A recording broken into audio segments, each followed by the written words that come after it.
तो जी हाँ दोस्तों, स्वागत है आप सभी का मेरे यूट्यूब चैनल पे ऑल इंडिया 2.0 में।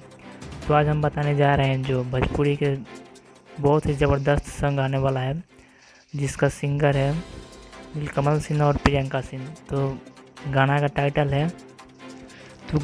है छू के पानी शराब का देव, जिसमें डांसर है शिवानी सिन्हा। ये रिलीज होगा कल सुबह 7:15 में सुबह में होगा टी सीरीज प्रेजेंट से। नीलकमल सिंह के साथ ही पवन सिंह का एक और ज़बरदस्त सॉन्ग आने वाला है, जो अभी इसका डेट फाइनल नहीं हुआ है। ये भी टी सीरीज से ही आएगा गाना, जिसमें सिंगर है पवन सिंह और पलक मुच्छल एंड साना सुल्तान। और गाना का टाइटल है ले जाएंगे तेरे सजना। तो इसका तो अभी डेट फाइनल नहीं हुआ है, डेट फाइनल होगा तो हम लोग बताएंगे कितना तारीख को आएगा डेट। पर ऐसे ही अगर वीडियो अच्छा लगा हो तो लाइक सब्सक्राइब कमेंट कर दीजिएगा। Thank you.